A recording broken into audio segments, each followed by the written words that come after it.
قدرمنو لیدونکو السلام علیکم. ستړي مشئ. د نن ورځې تازه ډیر مهم او لنډ خبرونه له موږ څخه واورئ. طالبان امریکا او طالبان وايي په خپل منځ کې به په بل شنبه کپ پر 10 یا د فبروري پر 29 د سولې تړون لاسلیک کړي.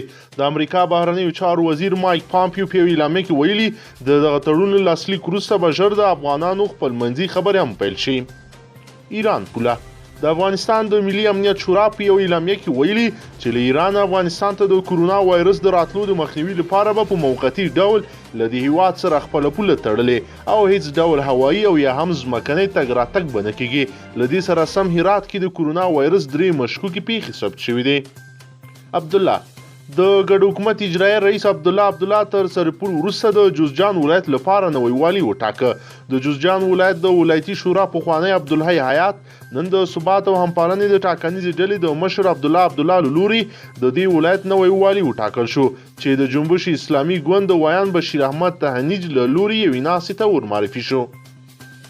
غنی جمهوریت ریاست ویلي چې تمه کېږي په څو ورځو کې محمد اشرف غنی د افغانستان د جمهور رئیس په توګه د وفادارۍ لوړه وکړي. د جمهوریت ریاست مرستیال ویان داواخان میناپال رسنیو ته ویلي وایي ځانګړي کمیسیون به دغه مراسمو د وخت او ځای په اړه پریکړه وکړي.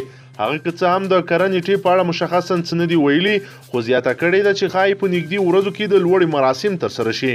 میناپال زیاتوي د لوړې د مراسمو د نیټې په اړه به د کمیسیون خپل رسمي اعلان وکړي. ثبات او همپالنه څو شېبې وړاندې د حامد کرزي په هوایي ډګر کې د ثبات او همپالنې ټاکنیزې ډلې د کمپاین مشر علي احمد عثماني هرات ته له سفر کولو منع شوی دی او افغان ځواکونو له الوتکې په زوره راښکته کړی دی. د سرچینو پر وینا د ثبات او همپالنې د ټاکنیز ټیم مشر او د اوبو او برېښنا پخوانی وزیر علي احمد عثماني ته اجازه نه ده ورکړل شوې چې هرات ولایت ته سفر وکړي. یونما ملګري ملتونه وايي په تیره یوه لسیزه کې په افغانستان کې د روانې جګړې له امله له 100,000 زیاتو ملکي افغانانو ته مرجوب لا وختې ده.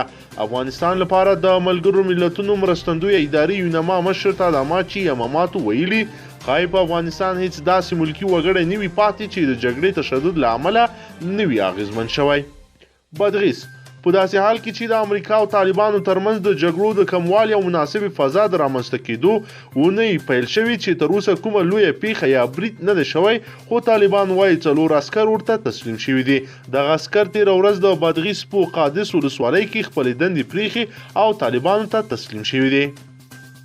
هرات ایران ته د کرونا وایرس د انتقالېدو سره سم افغانستان په هرات ولایت کې چې له یاد هیواد سره پولې لري 3 شکمنې پیښې ثبت شوي دي. د عامه روغتیا وزارت ویان وحید مایار خبر ورکړی دی چې د هرات 3 تنه اوسیدونکي چې د ایران له قوم ښار څخه راستانه شوي او مشکوک دي چې د کرونا په وایرس اخته دي. غزني په غزني کې د پولیو ضد واکسین سره مخالفتونو او د دې ناروغۍ د پراخېدو ویرې یوې ډلې نجونې اړ کړي چې د خلکو دروازې وروټکوي د دې لپاره چې میندې او کورنۍ نور غړي د پولیو له واکسین سره اشنا کړي او د ګټو په اړه ورته ووایي. ننګرهار په ننګرهار کې د بایسکل ځغلونې سیالۍ د 9 ولایتونو لوبغاړو د 20 کیلومتره مزل په کولو سره ترسره کړه. په دې سیالۍ کې د ننګرهار، کابل، لغمان، کونړ، کندهار، لوګر، خوست، بامیان او غزني ولایتونو لسګونه بایسکل ځغلونکي ګډون کړی و. چارواکي وایي له دې سیالیو نه موخه د سولې پیغام د ورکړې ترڅنګ د ډاکټر تیتسو ناکامورا د کړنو قدرداني هم وه. برېښنا د افغانستان برېښنا شرکت وایي چې په 33 ولایتونو کې د برېښنا پر 22 پروژو کار روان دی او تر 2 کلونو پورې به په ټول هیواد کې د برېښنا د پرچاوي مسله حل شي. دغه څرګندونې د برېښنا شرکت اجرایي رئیس امان الله غالب د کپ په 4مه کابل کې د یوې خبري غونډې پر مهال وکړې. یونما له تېرې شپې راهیسې په افغانستان کې د یوې اونۍ لپاره د طالبانو لخوا او د تاوتریخوالي کمیدو بهیر پیلېدو وروسته یونما ویلي له ټولو غاړو غوښتي دي چې د دایمي اوربند او تلپاتې سیاسي ټکاو لپاره لاس په کار شي. د تاوتریخوالي کمیدو بهیر کامیاب شي بیا به د امریکا او طالبانو ترمنځ تړون لاسلیک کېږي.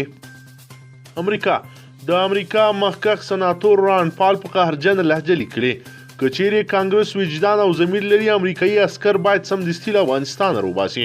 نوموړي زیاته کړې د افغان جګړه یوه بې هدفه او اوږده غمیزه ده. افغانستان یو با اطلاق دی او امریکا پکې بنده ده. پالوانډي لیکلي امریکایي حکومت د دې جنگ په اړه موږ ته دروغ وایي خو موږ باید دا دوکه نور د جګړې په پای ته رسولو سره ختمه کړو. ولسي حرکت افغانستان کې د سولې ولسي حرکت همدا هیواد په بېلابېلو ولایتونو کې د تاوتریخوالي کمولو د اونۍ هرکلی وکړ.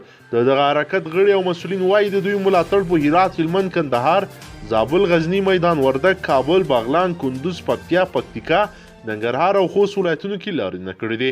د دې حرکت ویان بسم الله وطن دوست وایي د دوی ملاتړ له دې اونۍ په اتڼونو او میلو هرکلی کړی دی او سولې ته یې خوښي ښودلې ده. وطن دوست وایي د لاریونونو پر مهال د دوی ملاتړو د جګړې پر ښکېلو اړخونو غږ کړی چې په جدیت دغه پروسه مخته ویسي. طالبانو د تاریخي شپې او د عامه مسؤلیت تر عنوان لاندې خپله اونیزه رسمي مقاله ویلې دی چې د بهرنیو عسکرو له وتلو وروسته د افغانستان د قضیې ټول مسؤلیت د یو ملت په حیث موږ افغانانو ته متوجه کیږي. په دې اساس پړاو کې باید د تاریخ له تجربو زده کړه وشي او په وینا چې د افغان ولس مشترک ارمان چې اسلامي نظام دی باید تحقق ومومي او هیوادوال باید هیڅ چاته اجازه ورنکړي چې دغه تاریخي فرصت له شخصي هوسونو قربان کړي. قدرمنو لیدونکو که چیرې غواړئ چې ورته تازه او مهمو پیښو څخه ځان ډېر ژر او په لنډو کې خبر کړئ زموږ چینل سره سبسکرایب کړئ او ویډیو سره حتما لایک کړئ. تر بل ویډیو مو په لوی رب سپارم.